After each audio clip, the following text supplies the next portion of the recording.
pretty bad. I hadn't even thought about it. Like, yeah, tell us about check-ins. Woo! We got check-ins. Like, remember to tell people. Do I need to do it? No, that's fine. Chuck, where did you? Is that audible? Listen to that book. Yeah. Or you? That's where that would be. Hey, you're on. He's just like all up in it right now.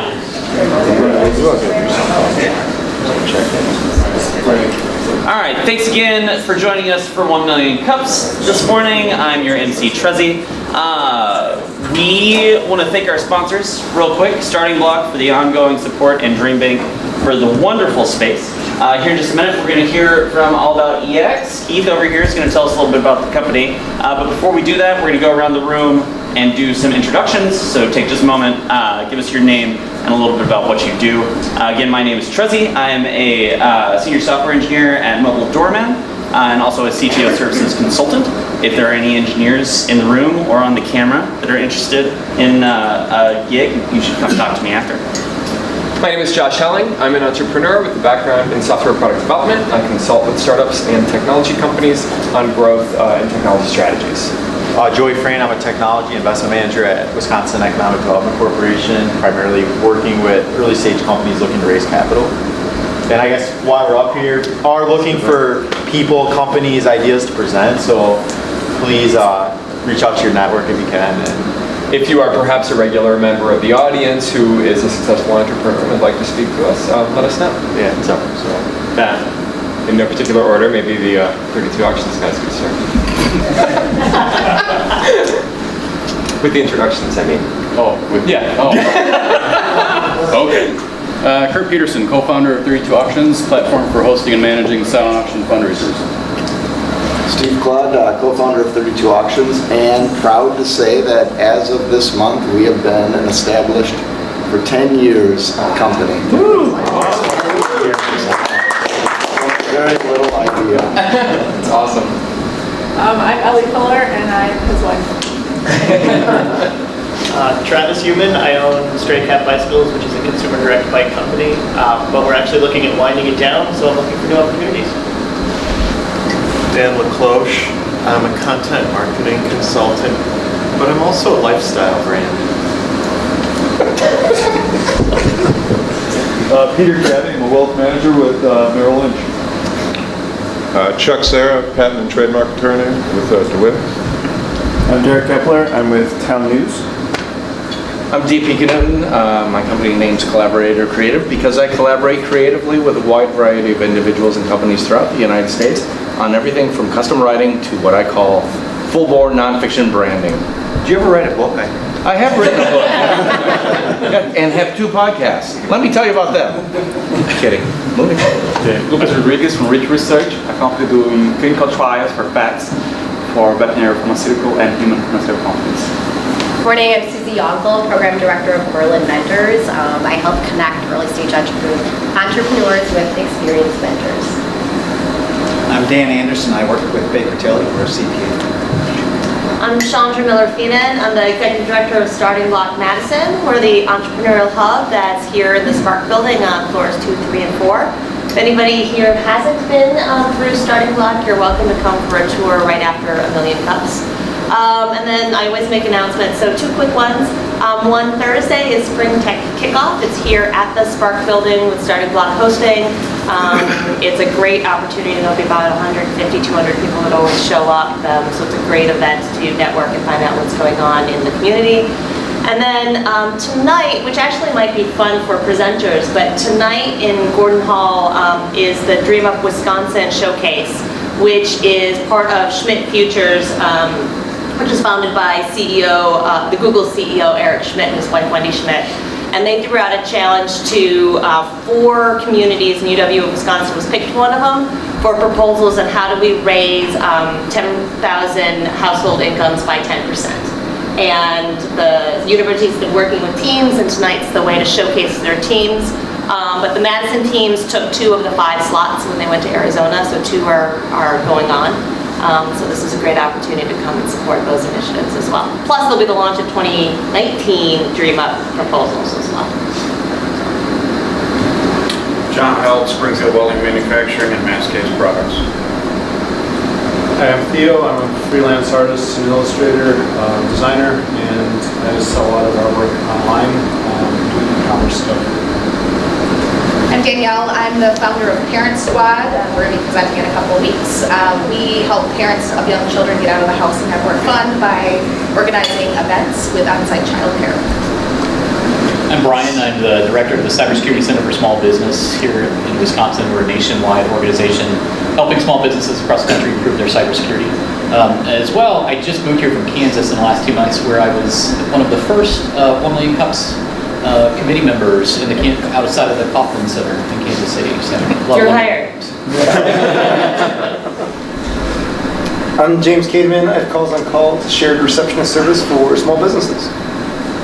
All right, with that, we will turn it over to our presenter. Let's hear it for Keith. Thank you. Thank you. You're very kind. I appreciate that. And you didn't see because you turned to the person inside, but Danielle, I was seriously excited about what you were just saying. So I want to talk to you later about how you're going to get me and my wife out of our house. So that's basically okay. So I'm here to talk all about EX. This is a service that handles all things people for startups. That is the target demographic, and I'm going to talk a bit more about how I came across that particular objective there. With any good meeting, there should be an agenda, so this is ours in a nutshell. This is what we're going to be spending our time on here, and I will lead with the blue slice, and then we're going to get to the really important bits over here where you're solving all of my problems. So that's how we're going to allot our time over the next several minutes. All right, so with regards to the fascinating backstory, let me do this. Share with you that I got a programming degree from UW-Milwaukee. A lot of people say that it's difficult to cram a 4-year degree into 10 years, but I am proof that with enough persistence, it can be done. And then I got my first paid job in video games, yay, right here in Madison. A tiny mom and pop company that never actually finished a game. But they shared a parking lot with Raven Software, which had finished a few games. Raven's still going strong. They have about 200 people now. They're part of the Call of Duty business unit, if you've heard of that. Make $1 billion every Christmas. So that was my gig here for 11 years. I went from a programmer making helicopters blow up, which was a lot of fun, and eventually became a project manager. And along the way, I wanted to describe to you, this is kind of a key turning point. Here was how I shifted from an individual contributor to a leader. I was sitting there programming one day and somebody came by and said, Keith, we need someone to lead 12 designers. Can you do it? Sure. And that was my leadership training.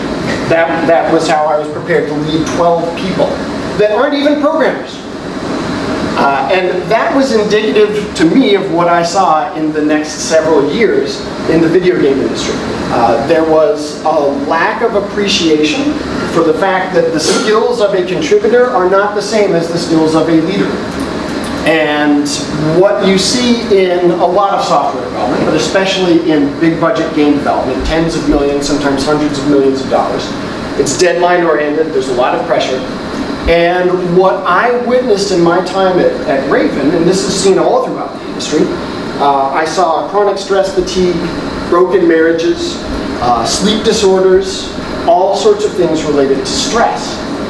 So in 2010, I left Raven Software with the lofty goal of fixing all of those things that I just described to you. I had been on the business end of this, I had seen these things happen to friends, and I wanted to see them fixed for as many companies as possible. So that's what got me started doing consulting, primarily with video games, but eventually with other tech-oriented companies, financial tech and biomedical, restaurant point-of-sale business. And this caused me to come into contact with a lot of different organizations, but I saw they all have the same people problems. And it led me to ask the question in last spring. I was kind of nosing around and said, well, What if you could get to these companies at a really early stage? What if you could talk to startups and help them get better at people operations before they're scaling and growing and probably unwittingly making some cultural mistakes? So thus led to, literally about a month ago, the formation of All About EX as an LLC. So I'm working with an associate of mine, and we have our first client, yay. And eventually that, of course, is going to lead to this revenue stream that you see over here, and then next year when we're hosting this on my yacht. We'll have a vote later as to which yacht, so that's, pick a lake. That's how we'll determine that. So that's how we got to here. Really seeing a lot of bad examples in terms of leading people and creating cultures in tech companies and wanting to see them fixed. So now let's talk about the next slice of the agenda. What is this business that you have, Keith? How does that actually work? It's a complicated model. There are a lot of steps. There's an intricate flow chart that we solve for right up here. And I'll admit to you that of the 3 steps, number 3 is probably the haziest. But we're getting there. So here's, based on my experience with consulting, here's where we start. I want to learn about your young company, your startup, your growing business. I'm not going to come in and claim that I know everything about it, that I know everything that's wrong with it, you should just sit down and listen to me and here's the book that's going to solve your problems. I don't feel that that's a reasonable approach to take. So what I want to see happen is you tell me where your friction points are. You're the CEO, you're the founder. What are the things that are keeping you up at night? What is being problematic for you? What have you discovered, oh my gosh, this takes so much longer to accomplish than I thought? And probably any of those things have to do with people. So I want to learn about your company and your friction points, your pain points. And also, there are probably some things that you don't know that you don't know. In a lot of cases, startups, these are younger professionals, maybe have not had a professional career yet. There are lots of things about running a company, about hiring people, leading them well, crafting a culture that they don't know they don't know. So in step 1, it's kind of a two-way street. I'm absolutely asking you questions and learning about your company and also sharing some of my observations there. Here's where I think you could probably stand to pay a little bit more attention. What we want to do in step 2 is aim for a 90-day engagement where we are solving the things that we assessed in step 1. And the reason I picked 90 days is this. There are a few different reasons. One of which is startups in general are fast-moving. This is not an environment where you come in and say, hey, how about an 18-month-long engagement? Who knows what the future holds 18 months from now for a startup, right? So we can't be going too long. But also, if I'm claiming to come in and solve your people problems, and you say, great, how about Friday afternoon from 3 to 3:30? What kind of results are we going to see in 30 minutes, right? So it can't be too short either. That's obviously an extreme, but the point is we don't want an engagement to go too long. This is a startup, we're moving quickly. We can't have it be too short because we need time to actually see some results. So I'm targeting a 90-day engagement there. And also, this serves another purpose. Having been a consultant and independent for years, one of the things that I disdain about being a consultant is the spiky nature of the revenue. You can go a year and have one really solid client. You can go a month and have 3 teeny clients, these sorts of things. One of the things I want to do with All About EX is make an attempt at least to productize the service a bit more. So that's another reason that we want to target a specific chunk of time. When we're solving things, what that means is we're probably teaching skills. You've never been told how to interview someone. Maybe you don't even know what the things are that you're legally not allowed to ask. So there are some skills that we can be teaching there. Maybe you, like I at one point, have never had leadership training and yet you need to lead a couple of people. Those are some skills that we can teach as well. Maybe you don't have a process in place. You have somehow hired 2 or 3 people and you honestly can't remember how that happened. let's get a process around this so you can actually look at the results that you're coming up with in the future as you're hiring more people and judge where things may be going well or going poorly. So skills and process are some of the things that we're talking about when we say solving people problems for you. And then step 3 hopefully speaks for itself. We'll see how that goes. Get back to me in several months. Okay, so that was kind of a high level. There are a few more details. One of the things that I really want to do, and this also comes from my experience as an independent consultant, we work in teams. Having been the one person, I can tell you that's really difficult. Everything's on you, you're doing all of the work, there's only one perspective that you're bringing to the table. Having even just one more person on your team, you're bringing multiple perspectives to every problem. So that's pretty critical to me. So I will be working with any given client with 2 people at a time, so a pair of consultants that you're getting here. And our ideal client really is less than 20 people. In many cases, probably going to be significantly less. And there are a few reasons for that. One of which is, we talked about earlier, the whole idea here is let's help you solve problems before they get too big. Right? Before your growth has kind of gotten away from you and you've kind of ignored people's stuff for too long, and oh my gosh, now we're in a situation where everybody wants different titles and people want shifting responsibilities, and I don't even know how to manage performance, and et cetera, et cetera. And then, as I mentioned, the 90-day engagement is pretty key. That's for us to provide a bit more continuity with regards to how does the revenue stream work. But also, I think from my experience in consulting with various companies, 90 days is a good window to see things actually generate results, things that are going to stick for you and your people. So those are the details that I would share there. The frequently asked questions, I can't say frequently because I'm still pretty early days here, but these are questions that I have absolutely had from several people. And the first one was asked of me several months ago when I was sort of nosing around in this space.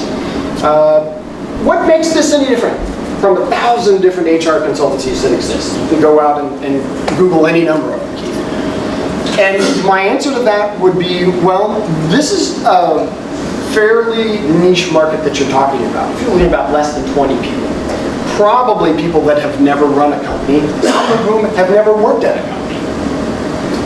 Understanding that mindset and the speed with which decisions need to be made, understanding the skills that probably aren't there yet, the processes that aren't there yet, how to address them, that's a pretty niche market. The second one, pretty big question. So generally, Keith, you're talking about startups less than 20 people. I'm picturing 3 people sharing a 1-bedroom apartment and they get 1 cup of ramen a day between the 3 of them, right? How are you generating revenue for a service off of that? Admittedly, those people are still too young. As a company, yes, if they are sharing a cup of ramen, I'm not going to come to them and say, hi, I would like a lot of your ramen, please. But at some point, possibly not too many months from now, they will be at the next stage of their growth. They will have obtained seed investment, they may have a Series A investment, and that doesn't necessarily take very long in the startup life cycle. So they're folks that I'm absolutely happy to talk to and reach out to, but not necessarily consider as a revenue source. And this next one, how do you connect with potential clients? So this is one that has been asked of me, and really the primary resource is things like this. I'm looking primarily within Madison right now because this is where I can actually shake somebody's hand and have coffee with them. And that's a pretty critical bit of the service at this point, getting to know someone and making a personal connection. This is a service that I really want to be high touch. There are some fabulous HR-oriented, culture-oriented services out there that are enterprise level. Right? Here's our software, run our app, go to our website. A lot of them are really great, Culture Amp and Third Space, even here in town, right? And they are addressing very well larger targets at scale, these sorts of things. My target market is obviously smaller, but also my contention is, because I have seen this happen with companies, you can get a ton of data about your people. You can ask them survey questions, and you can have them respond to the pulse tests and all these sorts of things. What do you do with that data? Who's there to say, great, now we know that we have 87% employee engagement. What do you do with that? Well, here's a human that can tell you how to help you do something useful with that data. So I'm connecting with potential clients now by a lot of networking, a lot of meetings such as this, spending a lot more time with the fabulous folks here at Starting Block. And now, finally, we get to the most critical part of the agenda, which I'm sure everyone remembers from my carefully put together Excel spreadsheet chart earlier. This is where you solve all of my problems. So I hope that there are some questions and answers to be had at this point. Hopefully answers, hopefully questions, that's your role. So what can we do to open this up as far as some Q&A goes? Yes. What are your major problems? My major problems? Right now, it's absolutely being able to talk with enough people. Primarily, this is me doing the networking at this early stage. And it's certainly a subject that isn't you can't reduce it to a one-sentence Facebook ad and expect to have people pouring in, just beating down your door. There's a level of education that has to take place. I mentioned the unknown unknowns earlier. Some people don't even realize what you mean when you're talking about a healthy versus unhealthy culture. Might not know what culture is at this point. They're too busy executing, right? So that's a serious problem for me. How can I, as one human being, reach out to enough people to generate interest and begin that networking process? Yes, sir. So, having come from the startup community, I understand that a lot of startups fail because of the lack of leadership, the lack of understanding of leadership. I've worked with a ton of startups that honestly had leaders who would throw tantrums. And that's why they had a turnover that was, draining 50% of their workforce every year. So how, and to what you're doing, do you say, it's not them, it's you? When you go in and you have to break the news to a startup founder that they are the inherent problem in their HR. So that has actually been one of the trickier parts of being a predominantly leadership-oriented consultant for 8 years.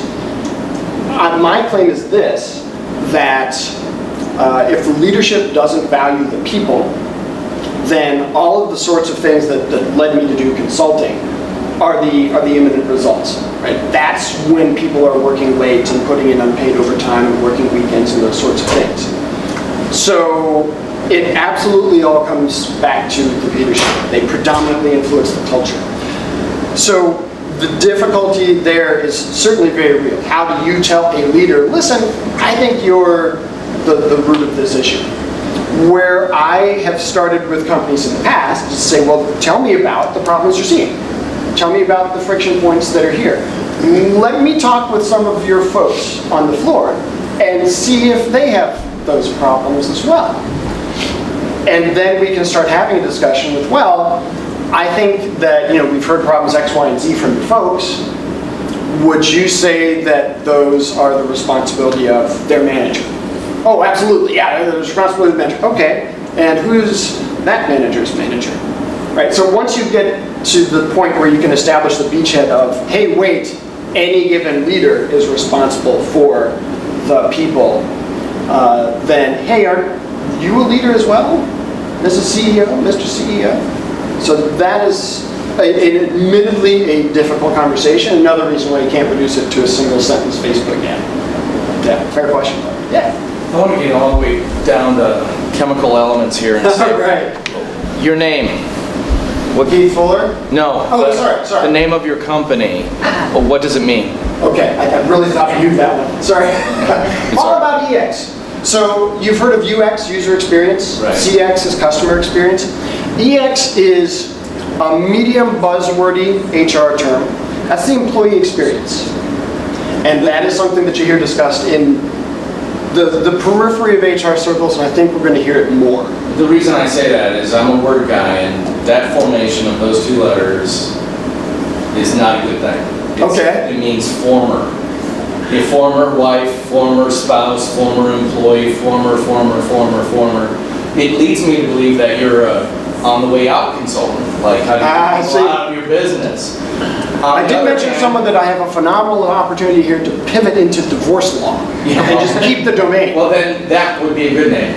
In the CS space, add an E on the end, and you're talking about executable file. Right. So that makes a little bit more sense. But the name is confusing to me as a lay person because it's not ubiquitous. I appreciate the same way that UI, UX, etc. Right. And if you have a name that doesn't take you 75% of the way there to telling your story, as a marketer, I always have a problem with that because it's like the first hurdle you have to overcome is the hurdle you put in front of yourself. Fair point. You know, so that's something to consider. The other thing is, in terms of defining your feature and benefit set so I can understand it, it's very cloudy, it's very gray.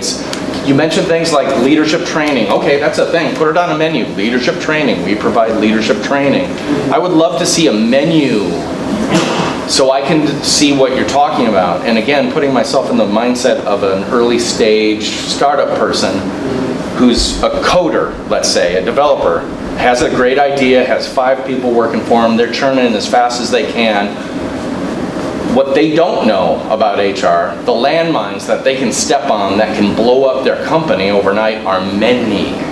So if you can tell me that you're someone who knows where the landmines are, I can help you out with all the compliance issues and things like that, then you're saying, okay, there's some value there for me as this guy who's tunnel focused on getting my product out the door. Right. And so I think you need to, right now you've got a skeleton, you've got several pieces of bone that you're trying to form into a skeleton that needs fleshing out. I would suggest you flesh it out a lot farther so that you can walk in and say, here's not only what we do, but here are the benefits that you will receive from us, whether it's in employee retention, whether it's in avoiding fines and regulatory hassle, tell me all these pain points I don't know about and I'm not really thinking about because I'm focused on the freaking code. If you can say, okay, I need you because you got your eye on that and I keep my eye over here, then I start seeing the value that you can provide me, my company, etc. Sure. Great points. So let me address those for a moment. Say, the field of employee experience, in my view, comes down to 9 different ways in which a company interacts with the employee. Boom, that's a story right there that you should be telling and you should have told us from the get-go. Fabulous. I paid this man to ask questions, just so you know. The money's coming out. So that starts all the way at the beginning of, I'm a job seeker. Oh, look, a website. At which point they're interacting with your brand. They're reading about your values. Hopefully learning something about your culture. And those are 3 amazingly important guidelines for how the rest of your employee experience comes into being. And then it moves through things such as how do we interview and hire? How do we, recruiting is a big part of that as well. Through onboarding, it's engaged management, it's growth and development, and eventually all the way out to how do we separate well such that this person is working someplace else and is still a brand ambassador for our company. That's great. Tell that story to everybody, including the people in this room. I'll insert that slide next time. Yeah. Thank you. Great. Yeah, other people? So the Learn, Solve, Profit framework makes sense intuitively, as does the 90-day engagement logic. I guess I'm curious about what, to me, seems like a little tension between them, particularly in the context of the startup. So maybe another way to more clearly pose a question. How do you scope, both in terms of value to be expected by your client and appropriate fees on your side, how do you scope that 90-day engagement at the start of the Learn, Solve, Profit cycle? When I think about somebody who's got 20 or fewer employees, as you observe, the unknown unknowns are the biggest killer. So I guess how do you overcome that, right? Because you need to make enough of the unknown unknowns known that A, you clarify a scope, and then B, you can sell it. Yes, absolutely. So this is a process that I went through fairly recently with one of my video game consulting clients. They needed to grow from 6 to 12 to 24 people in rapid order. So acting as their chief people officer, what I did was basically this process. I sat down with them and said, what are your immediate needs? Well, we've got to get this many people by this date. Okay, and then asked them, do you have a process for X, Y, Z? They didn't. So I created a hot list for them, said, here in my mind are the 10 most important things you need to address.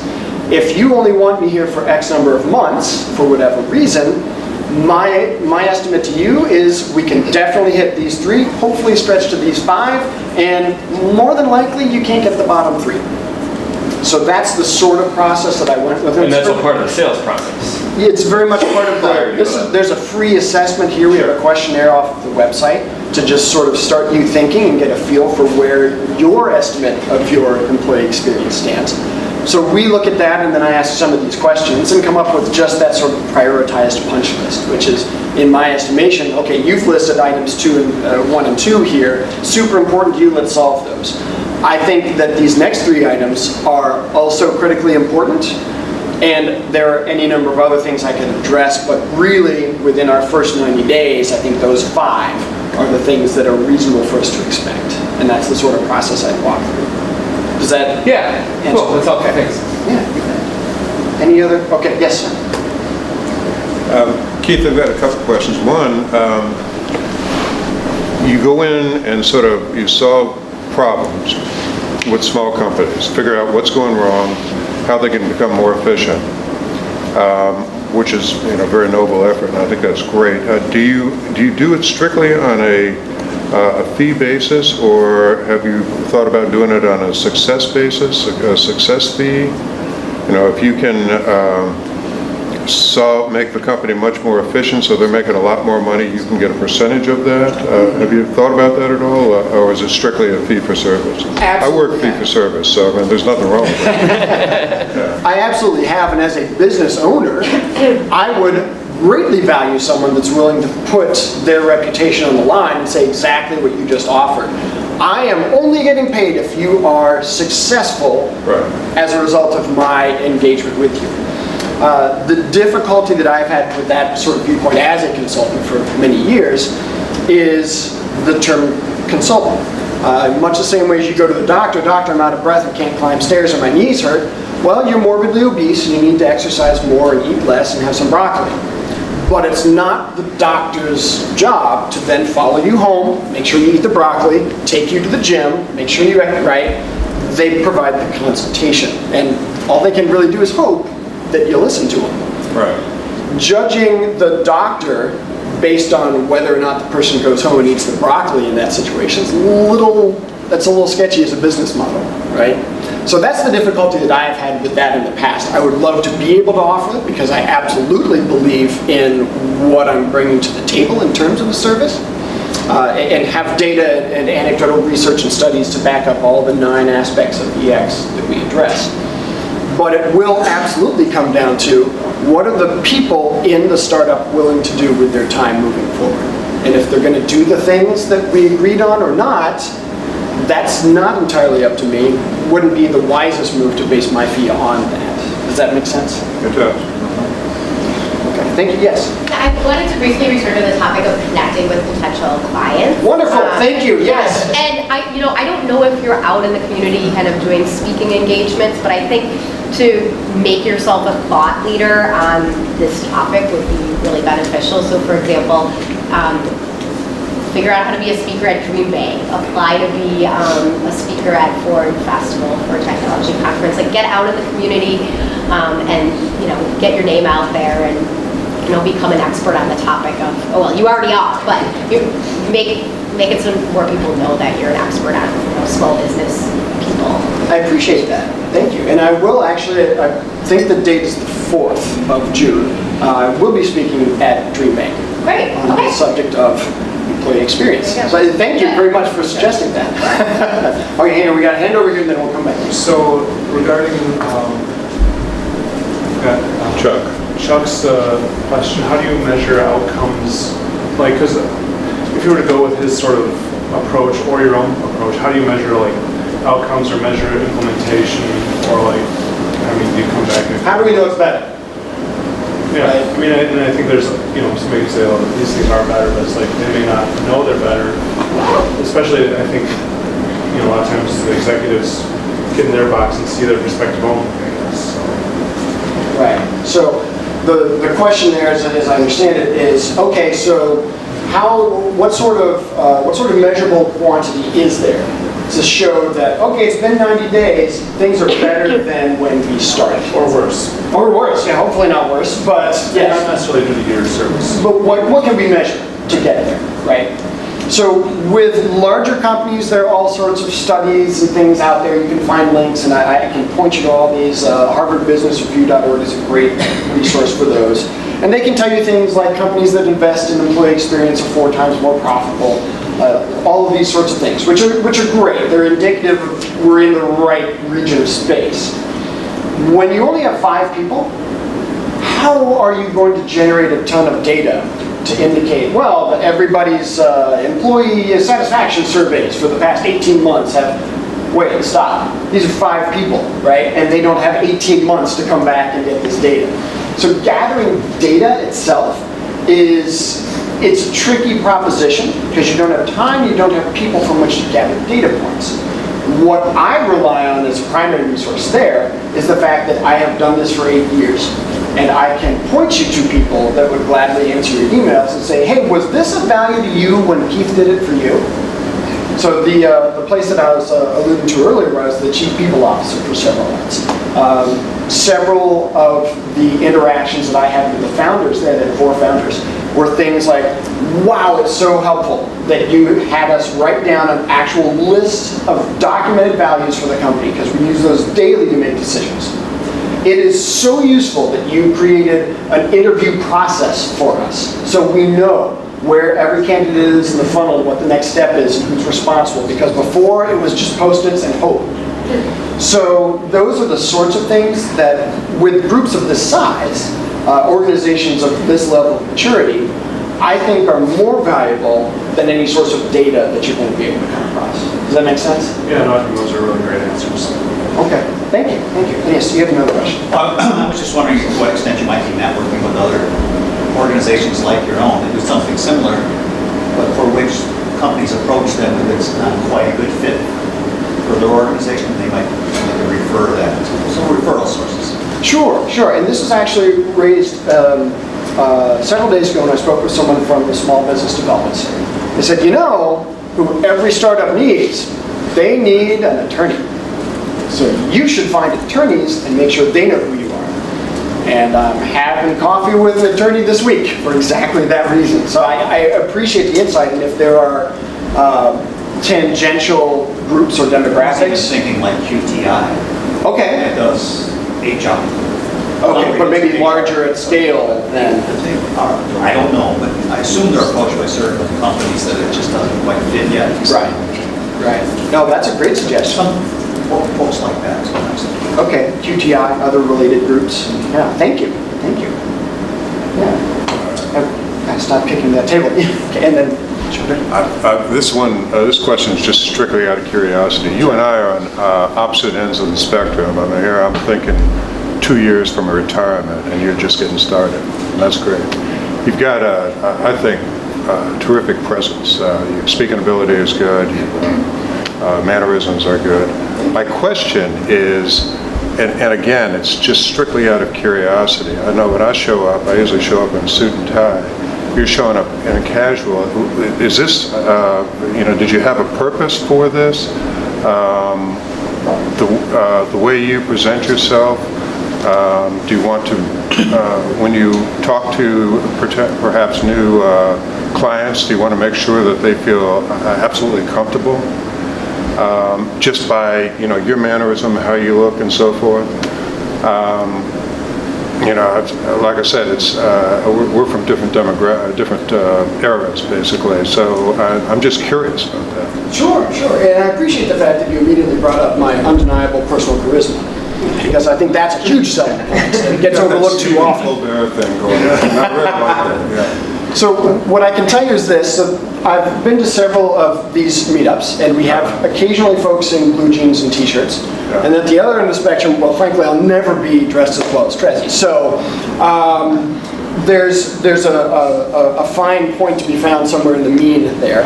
But also the demographics with which I've been associated for the past several years, in video games, for instance, sometimes you don't see shoes.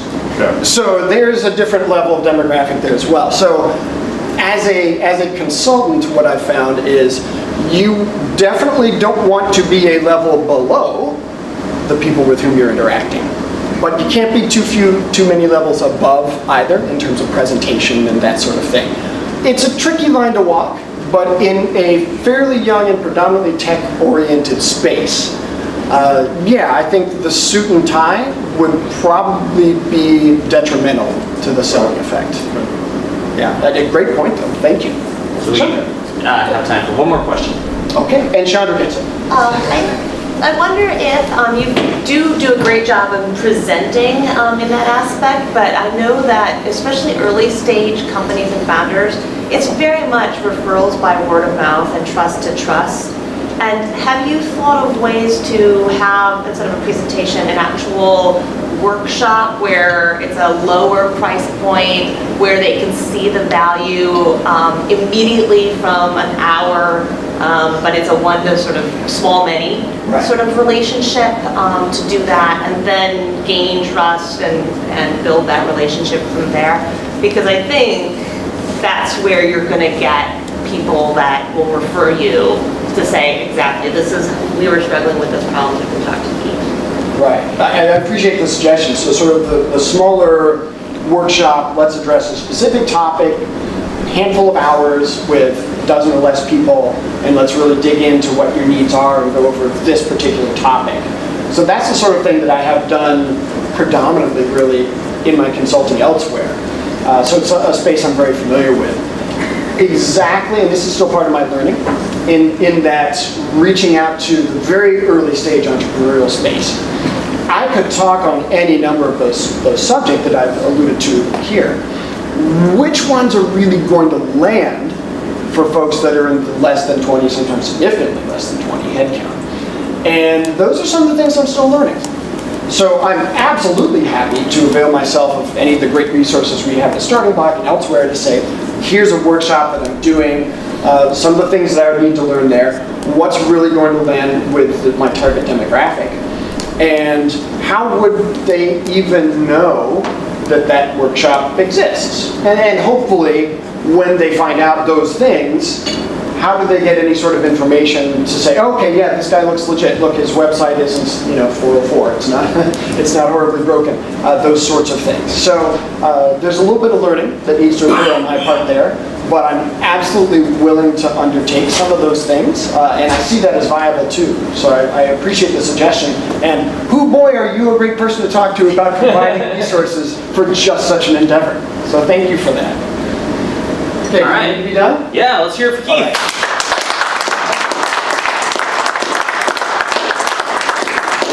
So Keith, I assume you're going to be around for just a little bit after the presentation? Happily. If somebody doesn't get a chance to talk to you, you got your contact info, so everybody can reach out. I don't need to ask that question. Final reminder, if you haven't already, download the 1 Million Cups app and check in. It helps us out a little bit. That's all we've got for today, so let's hear it one more time for Keith.